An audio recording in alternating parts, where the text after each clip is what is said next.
When I first started going to the COPs in 2007, almost 20 years ago, the world was on track for 4 to 6 degrees Celsius of warming.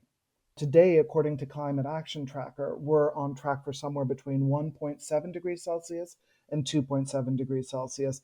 So we have really shifted that trajectory. We have not shifted it enough. There's a lot more work to go. It is hard, it's difficult. But actually, just looking across my career and participation, it's been an enormous shift. And that is because of countries coming together and working together to actually move the needle. It's easy to lose focus and forget how far the world has come in the fight against climate change. Sometimes it seems that with each step forward, we're pushed to take 2 steps back. But there is light at the end of the tunnel for climate action, if nothing else, because renewables are becoming cheaper than the original alternatives. In a number of cases, we have climate friendly solutions that are now cheaper than alternatives. Almost everywhere in the world, renewables are now cheaper than using oil and gas and coal. So we are seeing that countries, states, others are actually investing in these, not necessarily because of climate. Climate's a good reason to do so. So is air pollution and the health benefits.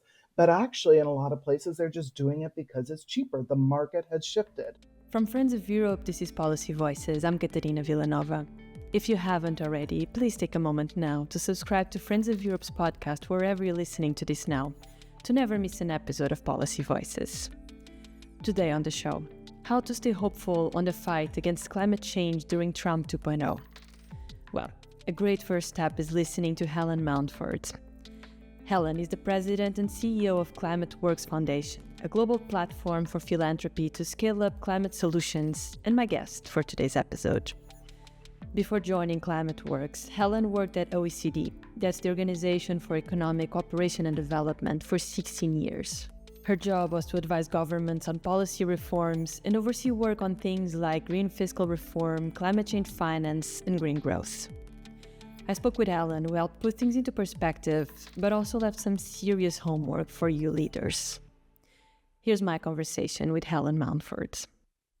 Helen, you are the CEO of ClimateWorks, a global platform for philanthropy to innovate and scale high-impact climate solutions that benefit people and the planet. To kickstart the conversation, can you tell us what is the added value of philanthropy in fighting climate change? Thank you, Catarina, and it's a great pleasure to be with you today. Philanthropy plays a small but very critical role in tackling climate change. What philanthropy can do is actually be more risk-taking, can be more nimble and agile, so often comes in ways that can help to catalyze broader public and private action and investment. So climate philanthropy often comes in early in solutions to help sort of grow them, test them in the field, prove what works, also test ones that don't work, understand what the impacts are of different solutions. And then once we know that, the public and private sectors can come in, can crowd in money, investments, and also take action. So philanthropy has a critical role there, but also in areas like holding governments or corporates accountable, helping to fund some of the sort of services to the world on climate, like some of the data on climate that's collected and available globally, making sure that is available for anybody who needs it and wants to use it, but also some of the modeling and analytic work, which really shows the way forward on climate solutions and ones that can benefit people as well as the planet. And can you give one practical example of how through philanthropy your organization was able to create a solution that impacted people's lives directly? Absolutely. There's many examples. There's many. Let me give you one actually from the clean cooling world, which is really important as we see the climate impacts hit countries around the world. The heat waves, the devastating heat waves in India, in parts of Africa, in Asia, but also all around the world. So what we really need is to find solutions which will help make people comfortable at home and in their business places. They need cooling. We all need cooling. solutions that are affordable, accessible, but also that don't use a lot of energy. One of our challenges right now is there's a bit of a vicious circle here. As you add more air conditioners or fans, your electricity use goes up. Wherever that's based on fossil fuel use, that means your emissions go up. So you're in a vicious cycle of cooling because the planet is warming, trying to cool areas, but actually increasing emissions. So one of the things that we did in philanthropy a number of years ago was do a challenge, a sort of prize for those in the cooling sector, the manufacturers of air conditioners, to really say, okay, can we step up air conditioning manufacturing in a way that we could do the air conditioning that's 5 times less energy using, 5 times more efficient in its electricity use than the current models, and do it in a way that will actually be affordable and compete with other air conditioners on the market today. Now, that has been a great success. A number of companies participated in the prize, have actually found solutions that are 5 times more effective. We're now in philanthropy helping them to get them quickly through testing to make sure they do work, they meet all the requirements, and then getting them to market to scale. So, this is a solution that would have come down the pipeline 10, 20 years from now, but we've accelerated that by putting out this challenge and this prize and this public awareness about the need to go much, much more rapidly, really a step change in what we can do in terms of cooling. Carrots are always the way to go, right? Carrots and a combination of others. I could give other examples if you'd like. In the electric vehicle world, for example, philanthropy's played an incredible role. That is very inspiring, and it's great to hear such positive examples at the start of this episode, where we're trying not to lose hope during Yes. Trump 2.0 on the fight against climate change. And well, I just want to mention some of the first executive orders of President Trump during his first week in office, specifically related to climate action. For example, he again pulled the US out of the Paris Agreement. He declared a national energy emergency, doubling down on oil and gas, drill, that's what he said. He revoked Biden's goal on electric vehicles. However, I want to zoom out and put this into perspective. And I like to think about climate action as a train that has already left the station and is already picking up pace. And you just described some very concrete examples that are having a positive impact on people's lives. And what I want to understand is how significant are these orders as backslides on climate action, and how much can Trump derail this train of climate action? It's a very good question. And I think many of us, certainly ourselves at ClimateWorks Foundation and our partners in philanthropy, are asking the same questions and looking at the evidence. The US is obviously a major emitter and a major economy. So, what happens here does have an influence on how fast we're able to move forward on tackling the climate crisis. And there will definitely be a lot of disruption and some slowdowns on some of the trains that are leaving the station here in the US. That being said, in the UNFCCC, the climate convention, there are 194 countries. So one country has left the Paris Agreement, but the others are still moving ahead. So it's important to keep perspective of what's happening elsewhere. And there's some exciting movement and developments, particularly from some of the emerging and developing economies. So people are moving ahead, countries are moving ahead still. Will this have a chilling effect on some of them? Maybe a bit. But I think your point initially is a really important one, and it links to some of my examples that I gave earlier, which is the train has left the station. In a number of cases, we have climate friendly solutions that are now cheaper than alternatives. Almost everywhere in the world, renewables are now cheaper than using oil and gas and coal. So we are seeing that countries, states, others are actually investing in these, not necessarily because of climate. Climate's a good reason to do so. So is air pollution and the health benefits. But actually, in a lot of places, they're just doing it because it's cheaper. The market has shifted. So if you take Texas, for example, Texas is not a place that you would not normally think of as being particularly climate friendly, but they have an amazing investment in wind energy. It is by far the largest in the U.S. Their wind installed wind power, and globally they'd be the fifth largest country on their own with installed wind. And they've done that because of the bottom line. It was cheaper than alternatives. It's also more robust and more reliable when we have climate related incidents, when we have snowstorms or wind power. And of course, it gives you energy security because you're not reliant on imports. So you're able to produce the wind energy locally. So we're seeing, for the reasons of it being cheaper, for the reasons of better energy security, we've seen a big shift in Europe after the Russian invasion of Ukraine. It was painful and difficult because it was something that had to happen much quicker than would normally have happened. But the result is that we've got much more energy efficiency there, which is going to lead to much more energy security for the region, for European countries, and also over time, much lower electricity prices because people are saving money by using less energy. As the risk for backsliding on climate action grows, including, of course, from the United States, what must Europe and the rest of the world do to step up in the realm of climate action? You already mentioned, of course, COP that happens later in the year, but until then, what else can be done?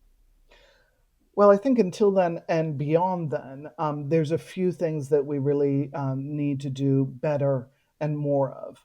One is that we need to look at climate solutions, and we need to focus on the climate solutions that really benefit both people and the planet.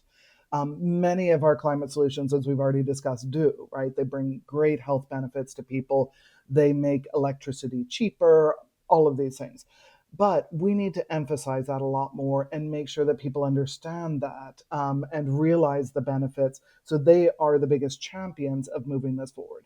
Similarly, working not just with people, but also with businesses to realize what the economic, the financial benefits of these investments are and moving these forward. So I think there's something there about doing it in a much more people centered way and much more intersectional, like really looking at the solutions that not only deliver climate action, but also jobs, that also deliver lower electricity prices, that deliver energy security. How do we bring these together and the different communities championing these different societal objectives together to move forward? So one is that sort of people centered and intersectional approach to really move it forward and communicating more about that. We're not great always at communicating that, even when it's happening. So I think that that's going to be really important.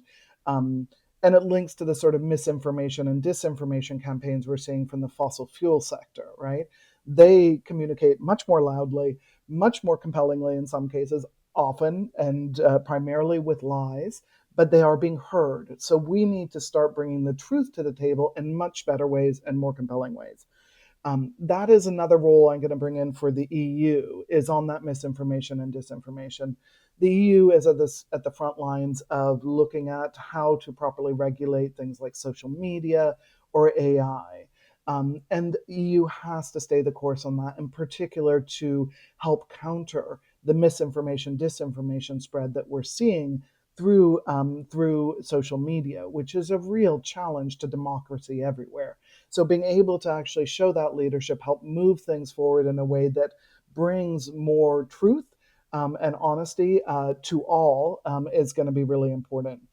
A third area that's absolutely essential is, of course, the finance for developing countries to help them tackle climate change, both in terms of reducing their own emissions as they grow and develop their industries, um, their markets, but also to help them cope with the climate related disasters that we're seeing.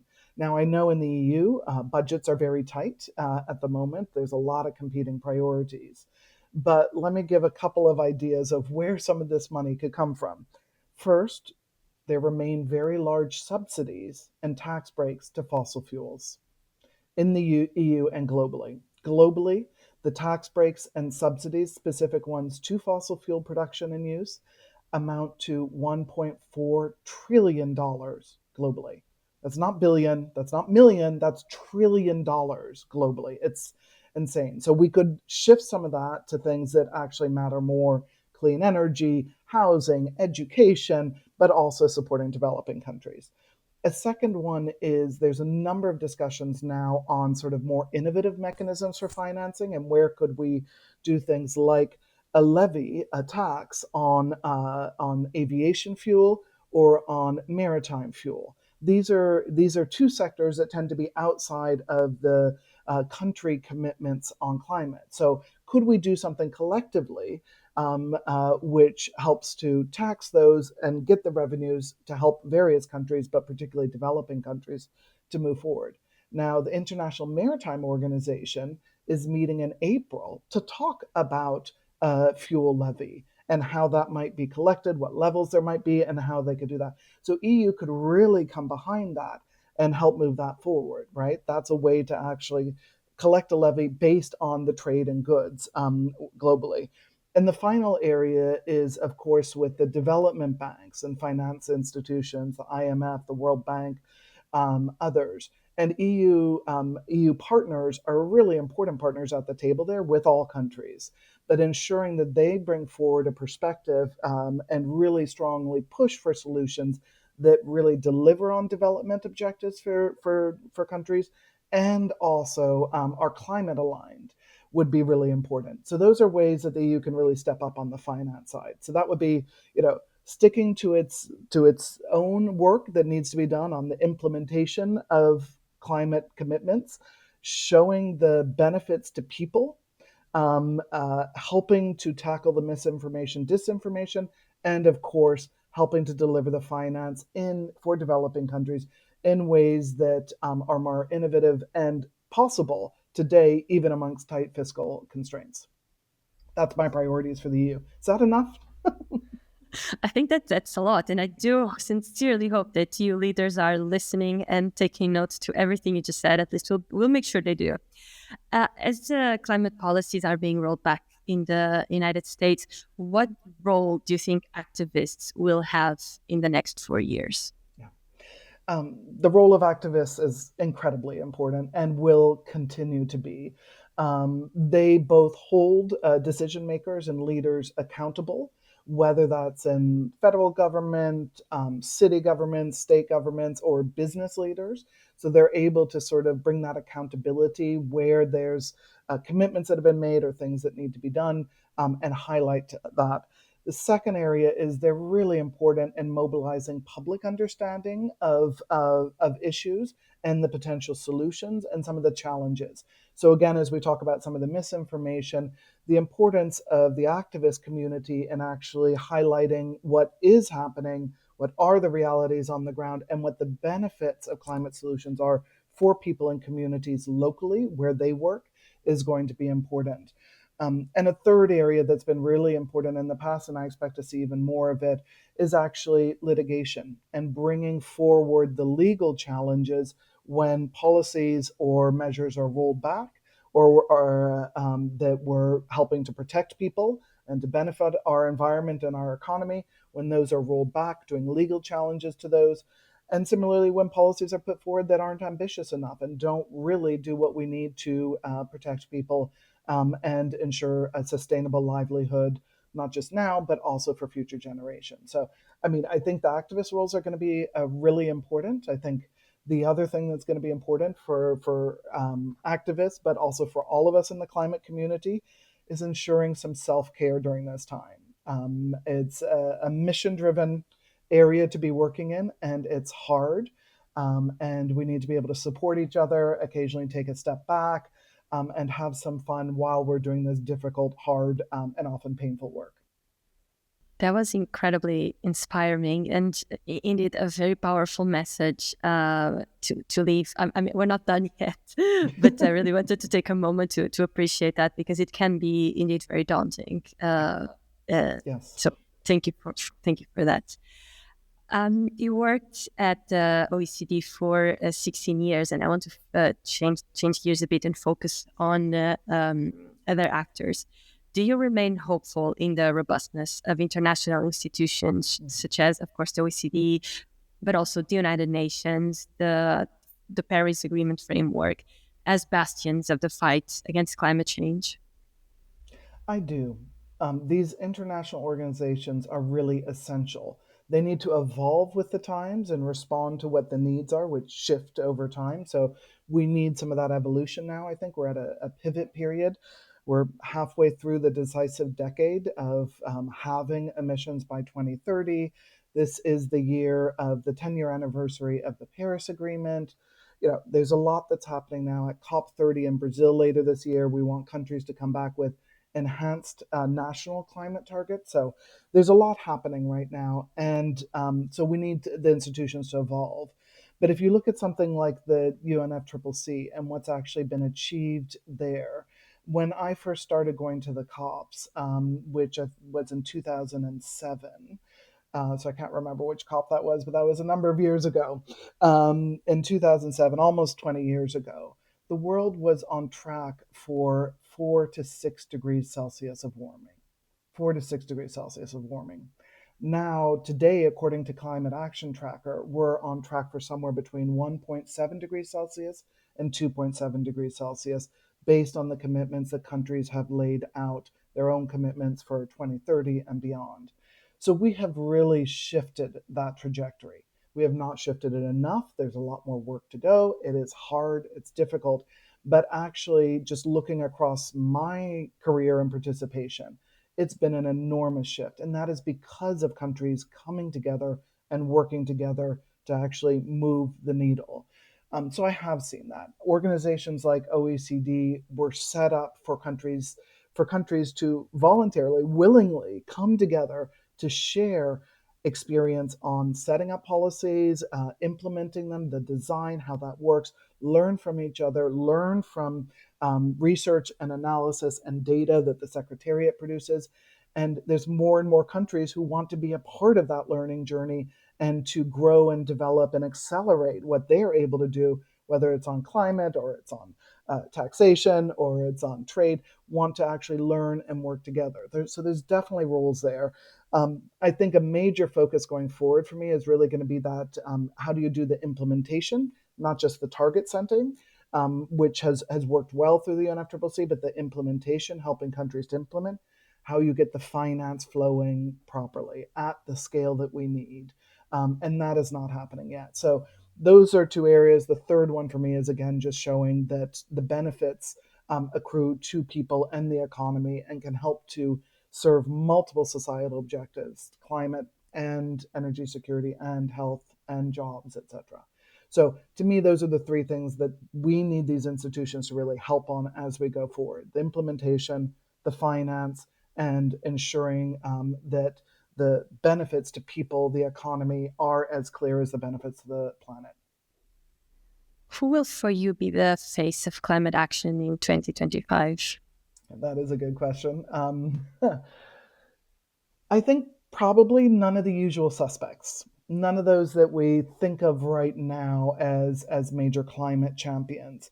I think this is going to be a year where it'll be interesting to see what comes from some of the major developing and emerging economies in terms of leadership. We already, of course, have President Lula in Brazil, who's responsible for COP30 at the end of this year and is moving forward with championing some really ambitious approaches on financing efforts to halt deforestation, to restore land. So it'll be interesting to see how that progresses and his leadership there. So that's going to be one that'll be interesting. We've got a new leader in Indonesia, President Prabowo. Number of policies that he's moving forward actually have taken quite a strong stance on moving away from fossil fuels, on already suggesting that Indonesia would move back its net zero target. It was at 2060 before, and it said that it will aim for 2050 now. So moving that forward. So let's see what comes out there. Mia Motley is the president of Barbados. She's been a climate champion and is absolutely fantastic. But I mean, again, some of the work that she's doing, it'll be interesting to see how that progresses, really working with IMF and the finance institutions on tackling questions of indebtedness and climate action, and particularly for the countries that are being hit time and again by climate related disasters, who really weren't responsible for the emissions that contributed to these. how do we break the debt circle that they're stuck in? And so I'd love to see, and I'm excited to see what happens on that this year with President Mia Mottley. Um, the other area I'd suggest might be interesting is in terms of corporate leaders or finance sector leaders. And one thing we're seeing right now, of course, is the devastating wildfires that have been hitting the Los Angeles area. Again, this kind of wildfire is, unprecedented, really, really devastating and hugely expensive in human lives and the stress and the pain it brings to people, and of course, monetarily. And we see wildfires, enormous wildfires elsewhere in the world also creating such devastation. This is going to be a big challenge for the insurance sector, and this is going to be a test. Can the insurance sector respond and find approaches working with government to revamp the insurance industry in ways that benefit people and make sense of addressing climate action longer term? Can they actually step up and do that? And can they do that in a way where their understanding of the material financial risks of investing in fossil fuels, of continued climate crisis, actually can be translated and shared with other parts of the investor community and with companies? So it's both a test for the insurance industry, but also what the insurance industry knows and how that can be translated to other sectors, other investors, and shift the way investors are working now. So I think that will be interesting, and potentially from that we might get a new face for climate action this year. Somebody from the insurance sector who really steps up and helps to move that forward. Um, but realistically, it's probably not a face of climate in 2025. This is a collective effort, and the activists you mentioned are going to be critical. The world leaders, the think tanks, the communities, it's all of us everywhere that are going to need to be a part of it. Absolutely. Before I will let you go, I just want to ask a final question. How would you remain hopeful in continuing to do the incredible work that you do, especially as we are already halfway through such a critical decade for climate action? Mm-hmm.